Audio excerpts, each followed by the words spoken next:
Alright, so today we're going to talk about hardware backdooring. So just a bit of disclaimer, I'm not a terrorist. That being said, if you read the abstract, you already know that everything's open source. So like there is nothing much to release. The whole point of this talk is to demonstrate something you somehow probably know a little bit, which is that the x86 architecture is massively plagued by legacy. I still think the talk is relevant because we're trying to, you will see that the backdoor we're doing is orders of magnitude better than existing work. All right. So we'll start by a bit of architecture, trying to introduce the problem and how we engineer this backdoor. We'll do a bit of an overview of the state of the art. I introduce you the proper backdoor itself. And we'll discuss a bit of cryptography and why it's actually not helping. And to finish, I'll explain you like how we can extend this work to backdoor like a proper nation state. Woohoo. All right, so this is a sexy slide, or not so, or maybe not so much. I basically started working with computers by disassembling viruses and reading assembly when I was like 15. And nobody told me it was art, so like it didn't seem as such. I'm a big fan of like anything low level, to be honest. And I think hardware backdooring is like pretty much the limit where you can go. So what's relevant? We do, I'm part of the organization of a conference in Paris. It's called Akito Agoso. Alright, so for the sexy slide, that's the Akito Agoso t-shirt. If you're fond of cryptography, anything low level, feel free to submit. And if you don't understand what I'm saying, I'm French, I learned English in India, and I live in Australia. So that's 3 reasons as pure as it gets. So if at any point in time, like you really do not understand what I'm saying, please ask me to reformulate. All right, let's start with a bit of fun.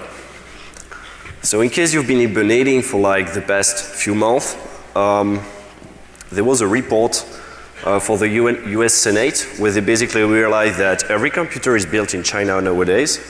I mean, even if it's designed in Western countries, it's essentially manufactured based on components coming from China anyway. So this leads to a bit of, how can we guarantee that this hardware is not backdoor? So a bit more fun, like if you've read the media recently, like it's very much in the air to say that China is backdooring.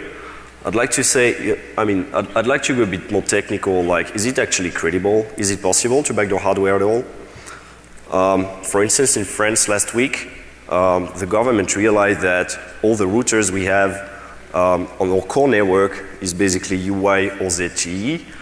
And they said, wow, that's scary, let's change everything and buy Alcatel-Lucent instead. All right, so enough FUD, let's talk a bit about architecture. So let me introduce you to the problem. This is the problem.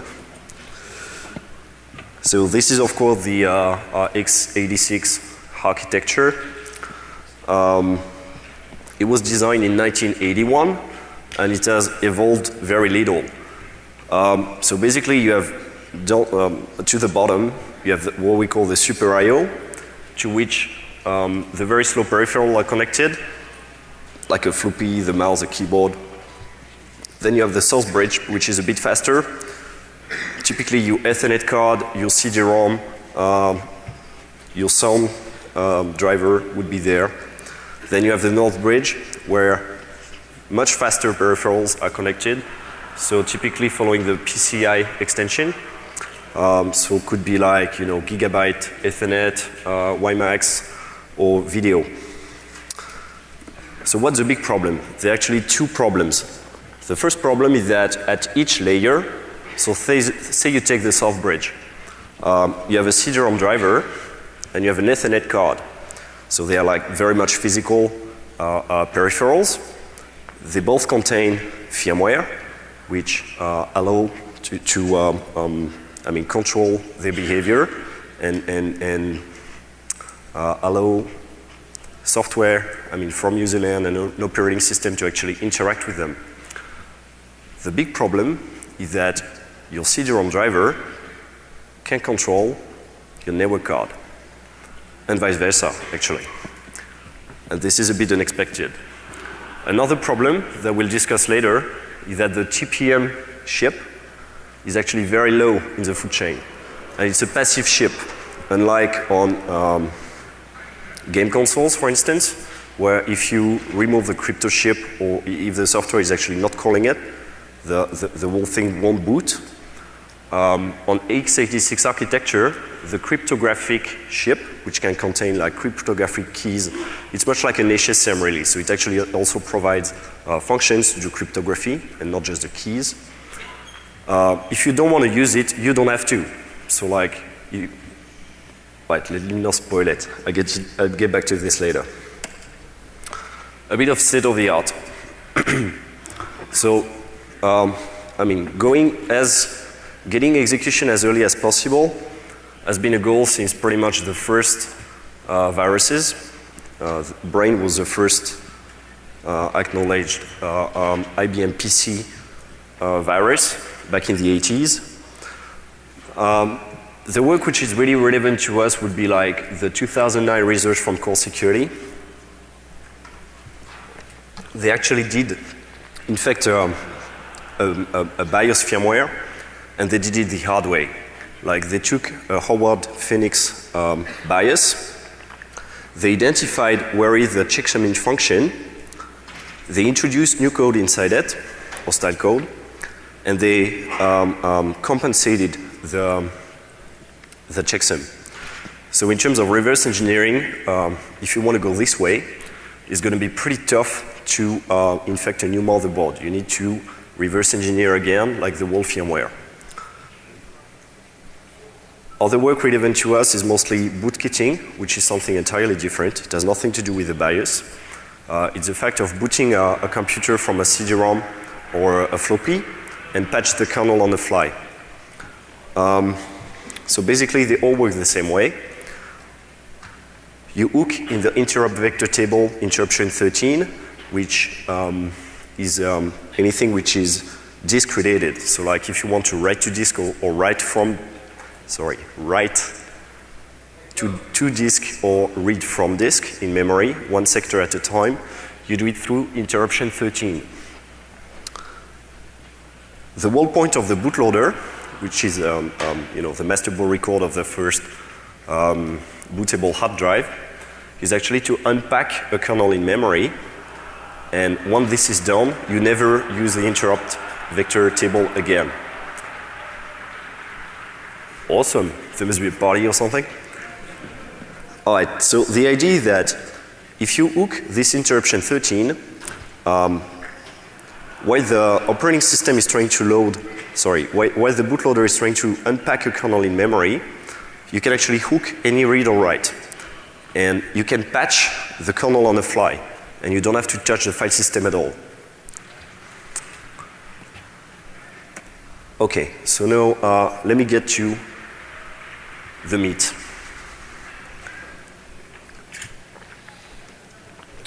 So pretty much like you, I guess, I'm not being paid to actually write malware. That being said, let's imagine for a minute that we want to do malware. If I have to do one, I'd better make one which is actually awesome, because I don't want to do that again. So I want it to be persistent, not just between boots, but like even if you remove physical parts of your machine, or if you remove the hard drive entirely. Like if you replace the entire operating system, I still want to have persistence.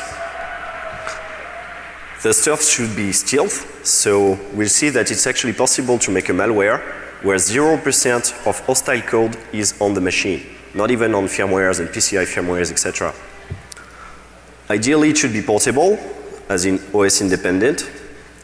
Of course, we want remote access, we want to be able to push remote updates, even if we're going to backdoor essentially PCI expansion ROMs and the BIOS firmware.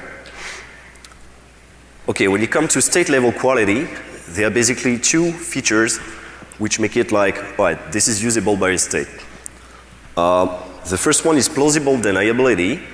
It's the fact of saying, well, you know, I mean, it's offering another alternative to explain why something went bad, in case you discovered.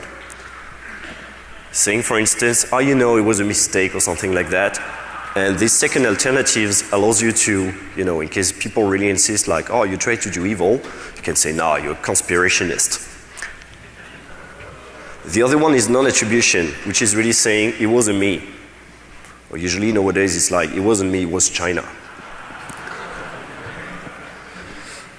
If we make a backdoor, I want it to cross network perimeters, bypass firewalls, authentication proxies, etc. Because like they are so abundant in corporations nowadays. I want some degree of redundancy, and it's needless to say I don't want it to be detected by any antivirus. Alright, let me explain you how it works, roughly. Sorry, I'm a bit sick. Alright, so this is a typical corporate network. So you have the users, you have some toys in the middle, can be like IDS, IPS, you know, gateway with firewalls, whatever, with antiviruses, whatever. And you have a firewall with proper DNS segmentation, which allows only HTTP after authentication. So basically, if you want to reach the network, it's going to be a bit tough. It's supposed to work this way. The user is supposed to authenticate against the firewall before reaching the internet. So this is all it's supposed to work. What we're really going to try to do is this.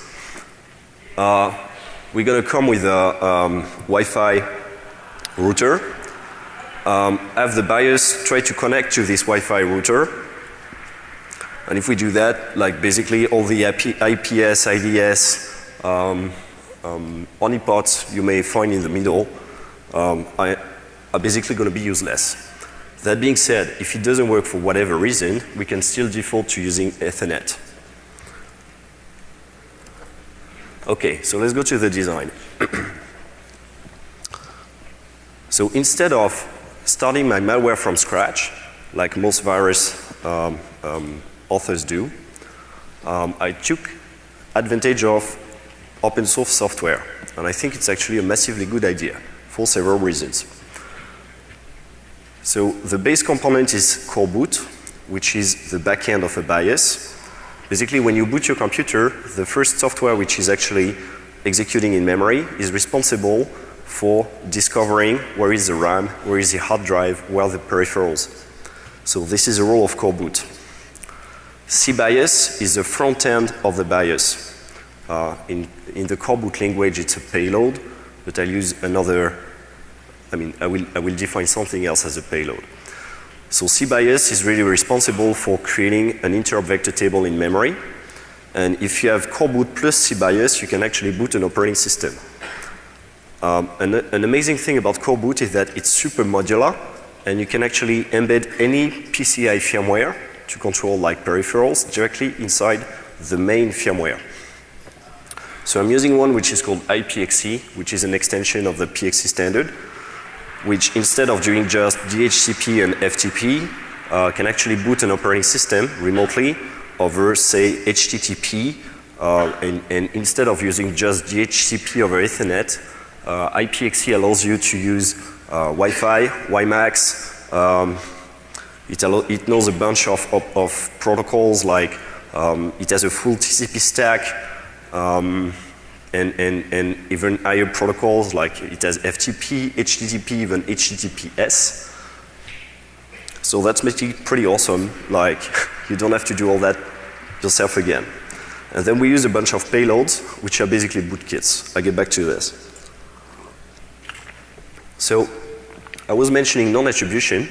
One of the benefits of using open source is that it wasn't written by me. It's actually written by something else, but really. In terms of development, I mean, if you ask journalists, like, yeah, Stuxnet took years to develop by a whole team of specialists. Right, so I did this by myself in 4 weeks. And I think it's really hard to detect as malicious, because all those components are actually not malicious, apart from the payload. But Well, there is a trick. So it works like this. We're going to flash the BIOS. Let's assume we are a manufacturer in China or whatever, or I'm just part of the supply chain delivering you your laptop. Like when you buy your laptop, anybody who touches it before you can actually backdoor it. So we're going to flash not only the main BIOS, but also a few PCI expansion ROMs. Like I explained to you, if we flash only the CD-ROM drive, we can actually control the network card. The idea is to, in case the BIOS is ever flashed by someone for normal maintenance, we can flash it back using using a PCI expansion ROM. We're going to boot a payload over the network, typically over HTTPS. And like I explained before, we're going to try to use Wi-Fi or WiMAX if it's available, which leaves no trace on the corporate network. So it pretty much looks like this. The core in blue is made of core boot, then CBIOS, which is the front end, and IPXE, which is really a PCI expansion ROM, but also embedded in the main firmware. In the main firmware, we're going to put in the BIOS. And then the only piece which is really malicious is the bootkit. But the bootkit never touches the disk, and it's not embedded in your hardware, in your PCI expansion ROM or in your BIOS ROM either. Instead, so execution goes like this. So your CPU starts in 8086 compatibility mode, in real mode, which is essentially a legacy thing. For you, if you have done like programming under MS-DOS, you know how painful it is to work with this. You don't have multitasking. You have only access to the first megabyte of memory also. So core boot gives execution to CBIOS, which is going to set the interrupt vector table, who itself is going to call IPXE to perform network booting. And the only malicious piece is going to be fetched every time you boot over Wi-Fi or Ethernet, if nothing else is available, over HTTPS. So there again, in terms of analyzing network traffic, deep packet analysis, this is just not going to work.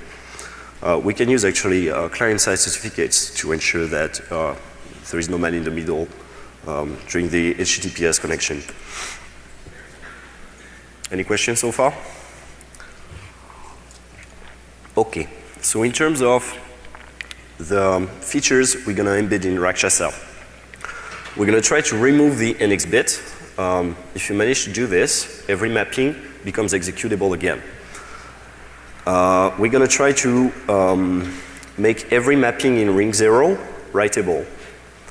We're going to try to remove CPU updates. So I don't know if you're really familiar with this. Every CPU vendor has basically a way to correct mistakes, because like hardware has bugs also.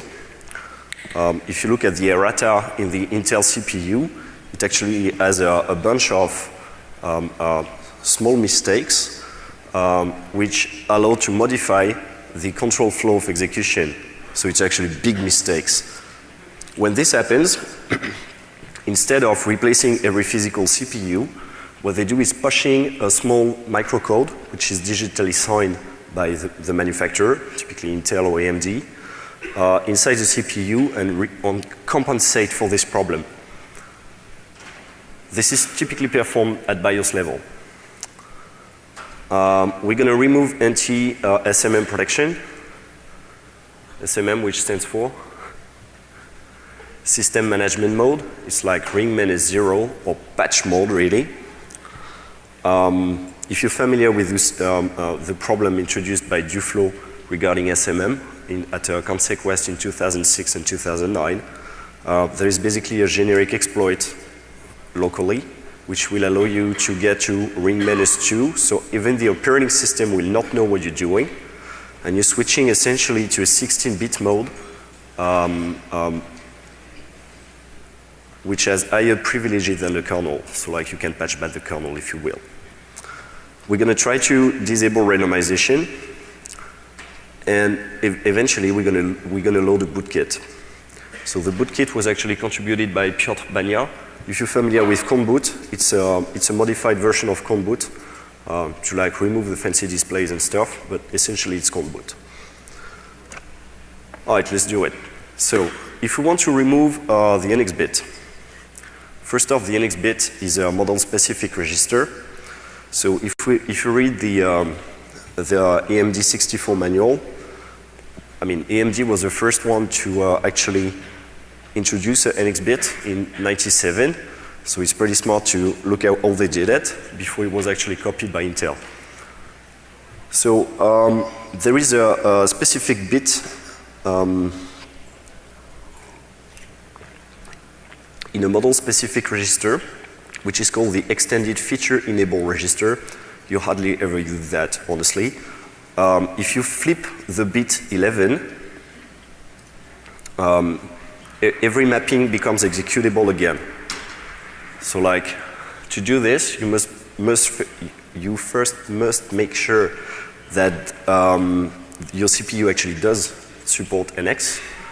And essentially what you do is like the 3 last lines, you read the content of this model-specific register, you flip bit 11, and you write it back. The only difference is that we don't do MOV with model-specific registers. We use those RG-ON-SR and WR-MSR instructions to read and write to model-specific registers. So this is only going to work if your CPU supports it. Okay, changing every mapping, this is a difficult part, right? After we have the demos and the fancy shit. So basically in CR0, control register 0, bit 16 defines if what is mapped in memory is writable or not. So it's actually something pretty common in viruses and in exploitation. If you've seen last year at DEFCON, Dan Rosenberg talking about remote kernel exploitation, he explained how to do it. So you read control register 0 into AEX, you flip the bit in question, you write it back, and that's it. You just, every mapping just became writable in ring 0. So it doesn't work for userland, just for ring 0. But like, if ever you have a vulnerability affecting the kernel, you're going to be bank vulnerable. It's going to be a lot easier to exploit. Removing CPU updates, that's pretty easy. You just remove the microcodes from core boot, and like there is nothing else to do. Regarding SMM, so typically the protection against SMM is to set a bit, which is called DLock, which prevents you to talk ever again to, to switch ever again to system management mode when you trigger an SME. So since core boot actually does not support this feature, we have nothing to do, and the shellcode to do it is just a knob. Disable ASLR. All right, that's tougher. It's very much OS dependent because I mean, hardware is not responsible for randomization. It's very much a software thing. The idea is that if you want full ASLR, it has to be done in kernel land. If you don't have full randomization, it can actually be done in userland by patching the dynamic linker, like Stefan Esser did on iPhone, for instance. But if you want full ASLR, like the base address of your main binary has to be randomized, and only the kernel can do this. So the idea is actually to patch the seed, which is going to be used to create this randomization. And if you patch this seed, so it's been identified, for instance, for Windows 7 by Kumar and Kumar at Hack in the Box in 2010. If you patch this seed with a known value, your mapping is going to be repeatable all the time. So what happened is that there is no randomization anymore. So if we manage to get all of this down, we have permanent lowering of the security of any operating system, because we actually even lowering the security of the hardware. Like if we remove the CPU updates, what we're really lowering is the security of the hardware. And since NX was basically introduced in '97, you're back to the security of 97, which with the knowledge we have of exploitation today, is Christmas time.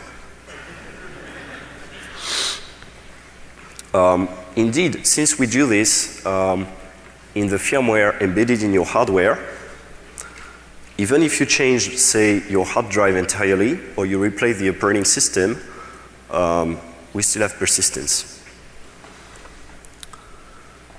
Just a little bit more of theory, and then we go, I promise, to the demos. So currently, the bootkit I'm using is ContBoot, a slightly modified version. So it's capable of booting any version of Windows, 32 or 64-bit. That being said, if you want to be able to, I mean, when Windows 8, for instance, is gonna be released, we want to be capable of owning this. So instead of embedding ContBoot directly into core boot, into the BIOS firmware, which we could do, it's a much better idea to do it remotely and to fetch it every time at boot time.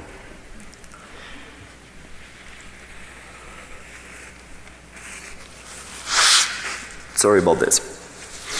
So we write nothing to the hard drive, so there is zero evidence on the file system. Like I told you, we try to have as little evidence on the network also as possible. The code which is flashed on the motherboard or on the PCI devices is not hostile, so there is zero reason for an antivirus to spot it as hostile, and if they do, it's actually a false positive. Alright, I'll get back to the rest later. So I think it's actually a good approach to start using open source to make viruses. In terms of portability, core boot is capable of, I mean, it's supporting, let me show you.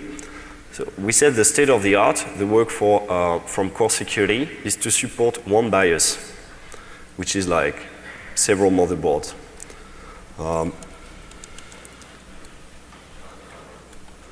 Core boot is actually supporting that many. So I had nothing to do, like. Alright, so this is pretty epic. The amount of reverse engineering they had to do is actually massive. Like, for most of them, they don't even have the data sheets. What they do is they use a physical device which just gives you the last error code. So imagine trying to port a BIOS with that much information. It's sick. Anyway, and the good thing is that I don't have to maintain my backdoor, they do it for me.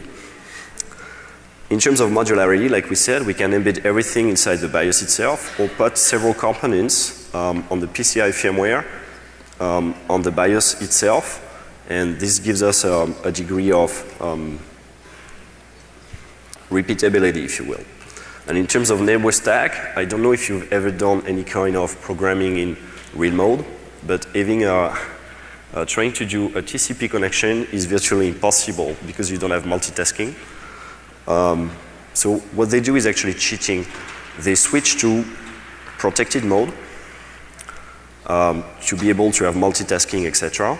And then they go back to real mode before transferring execution to the master boot record. From the master boot record perspective, it's invisible. Alright, let me tell you a bit of the configuration files of IPXE. I think I'm going super fast. Alright, so we can try to get DHCP, and if it fails, we can default to a static IP. We can do awesome stuff with web application, like we can authenticate against a web application, we can send parameters. It has actually a few macros like or to send your IP address and your MAC to a web page on the internet. So from there we can send emails, we can do router farming. The image imitation is the limit really. We can even change the bootloader, change the configuration file of IPXE from another server on the internet, which avoids us to hardcode anything. Then when you're happy with all that stuff, you say actually, oh, I changed my mind, and let me actually boot the proper bootkit, which is really made of two parts, memdisk, which is going to be the kernel. So you can fetch it, for instance, over FTP from a Chinese website, if you will, or just over HTTP. And same thing for the main bootkit.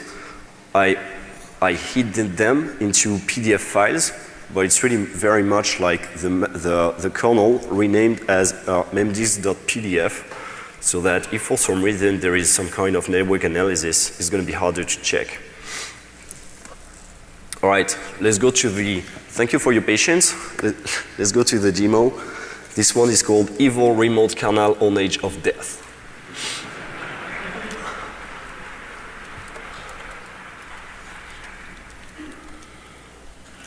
Okay, I could actually flash it on my main box, but like you would see nothing, which is not very visual for a demo.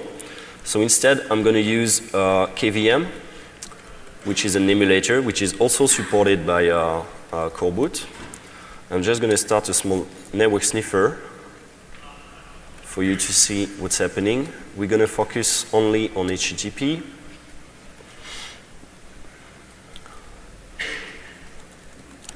Okay, so the whole command is this. So we start KVM, we specify a different BIOS from the one of KVM, which is actually my malware, Rakshasa. We tell him to be full screen. We want network connection. I actually have Ethernet here today. And you boot me a drive which is very much a Windows 7.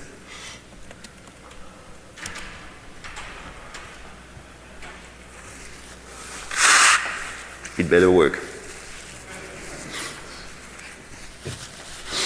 It's not working. It is, all right.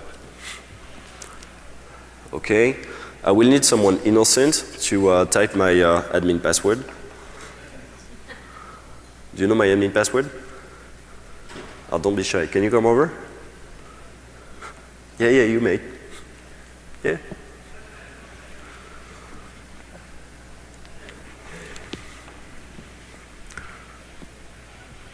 So the idea that you know to use Windows?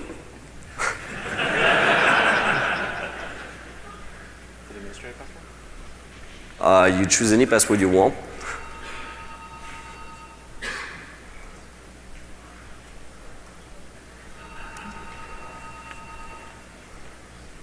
All right, and it's actually booted, right? So now, thank you, mate.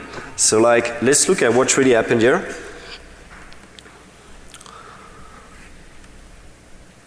So first off, the application, the BIOS downloaded a second configuration file from a remote website, okay, using HTTP. This is very much an IPXE configuration file which tells him, all right, you're going to try to send me an email using a web application from the BIOS, and we're going to fail over. Just a, sorry, is it too small?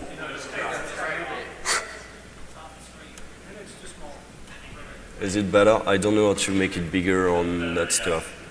All right, so the idea is that it's downloading an alternate configuration file, and then it's gonna boot on a, no, sorry, this is already the alternate configuration file. It's gonna boot on a blog, essentially, which is the blog I used last year for my Black Hat talk, because I'm too lazy. All right. We can see that actually these two files have very much been fetched. So this is a memdisk thing. And the other one is the actual payload, which is a recrafted Coreboot version. All right, so let me check my mails, because you guys are a bit boring. You could have applause there. So I'm a bit pissed.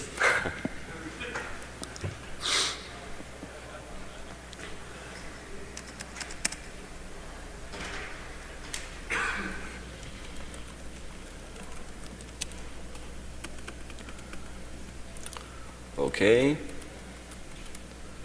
So if I go to my mails,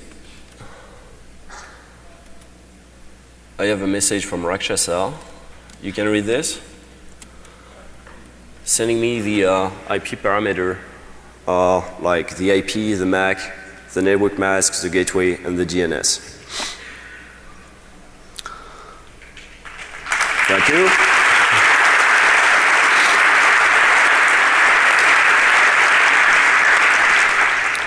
So this was actually a Windows 7 64-bit. How do you get to see this?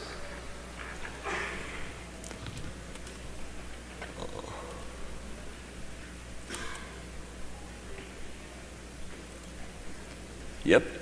But this is very much con boot, like it's going to work with any Windows really. Any questions so far? Okay, so let's go to more interesting stuff. Obviously, if we read the Apache logs, we have the traces also of, what the IP address, the next mask, etc. So like we mentioned, we actually receive emails seemingly from the BIOS. This is before booting the operating system. I'd like to tell you about how to properly build a botnet. A botnet you cannot shut down.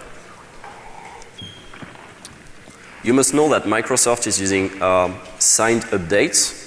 Why not do this for my botnet? If I want to make a botnet from a BIOS, I can very much sign the updates also. So that if law enforcement ever sees the CNC, the command and control, they will not be able to shut it down. Right? Because like, this is how they do it, right? They hijack one server, one CNC, and they send a shutdown command. If you do that, there is still a problem, like the availability of a CNC. And to do this, what we can do is rotate the CNC every 5 minutes over the entire internet. And it's unlikely that you're going to shut down the entire internet to shut down my botnet. So one day it's going to be Amazon, one day it's going to be Google, one day it's going to be AT&T, next day it's me. So I push my updates. And I think that if malware was actually doing this, which is not really happening today, it would just be impossible to shut down. Any question? Okay, let's talk about mitigation and in particular cryptography, because it's usually the one which comes to mind. So first off, we can very much do an evil-made kind of attack, booting a fake prompt, and TPM is not going to help you there, because TPM is not enforced by the hardware.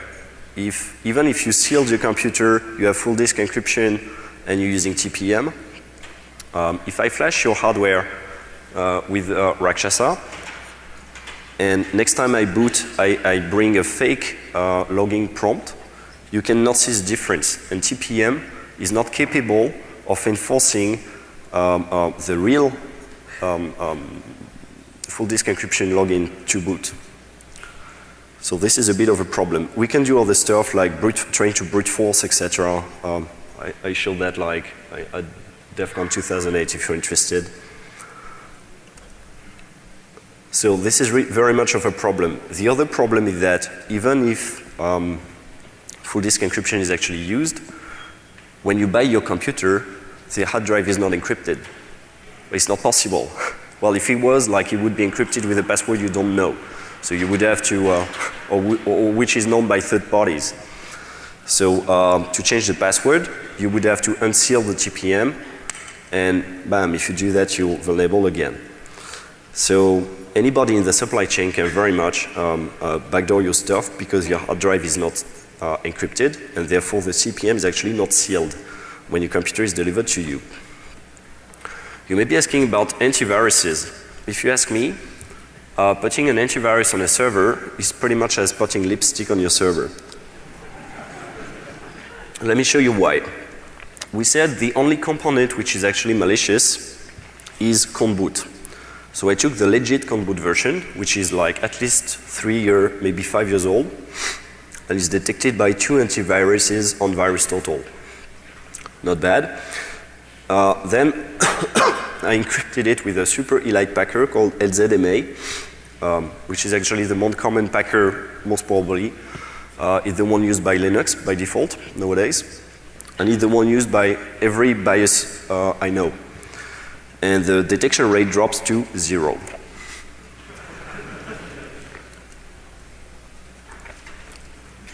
All right, I won't talk about this.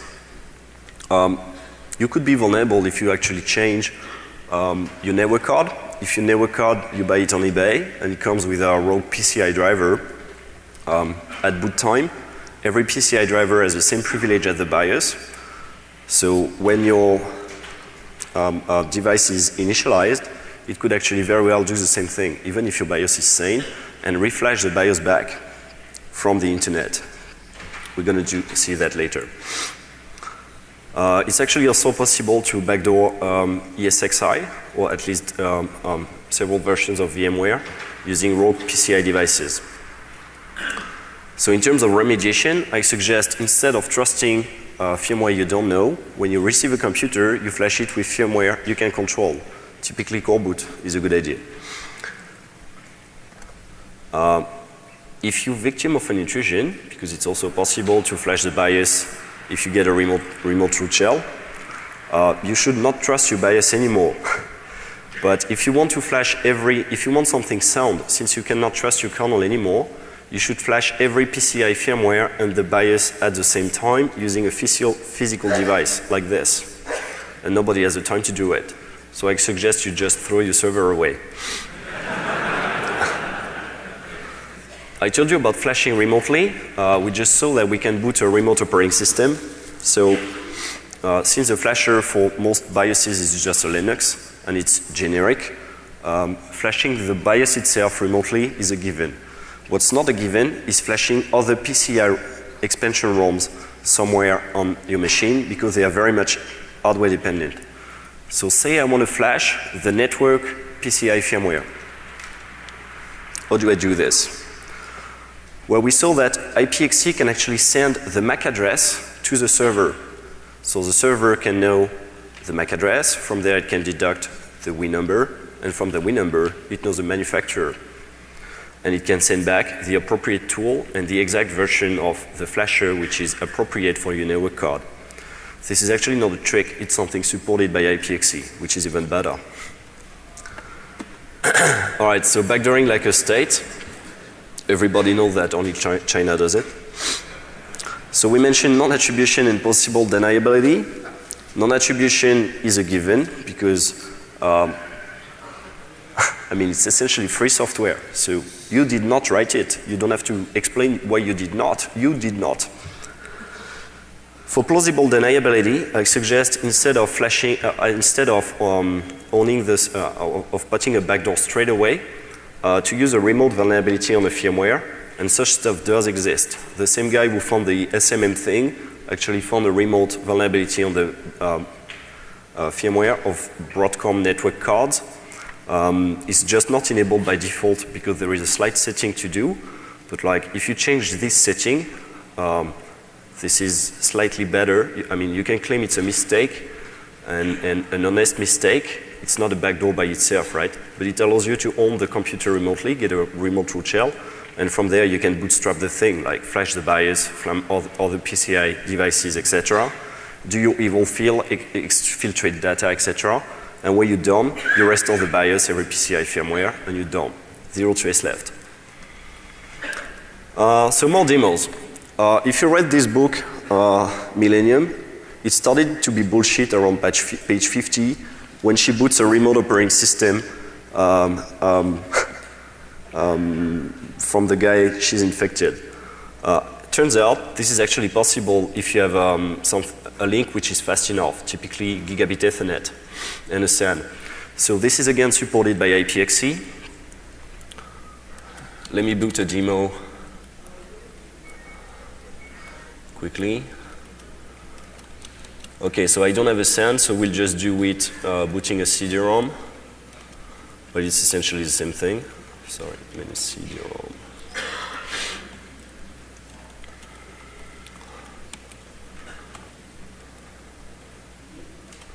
Oh, I think this is totally legit.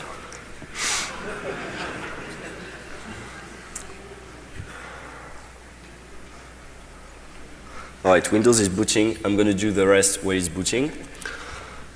There is also a small problem of BIOS graphics. Like when I booted it, you didn't see any graphics, but like it's a fake problem because like other versions are better than CBIOS actually have better menus, and you can embed a proper graphic, a boot splash when booting. So for instance, you can have stuff like this. You can have a wall invaders. I'll show you in the question room if you want. When it comes to UEFI, which is often mentioned as something better than the BIOS, Core boot is actually 100% compliant if you change cBIOS by Tiano Core, which is another open source project. The only difference is going to be that the bootkit you're using, Comboot, is not going to work. But if you saw the work of Snare this week at Black Hat, he actually wrote such a bootkit. So like, I don't see why people actually trust this technology either. Best thing, this is not a vulnerability, so there will be no patch for it. It's just bad design. I mean, we cannot really blame IBM for making the mistake in 81, but we keep on having like retro compatibility and stuff. Just to remind you, Microsoft in 95 did not anticipate the internet. When you bought Windows 95, the shares were open because it was supposed to be used in LANs and stuff like that. So like imagine the kind of anticipation IBM could have won in 81 when creating every PC. And since I got the question, yes, a Mac is a PC nowadays. Any question? We're going to see just, yeah, I think that's very legit.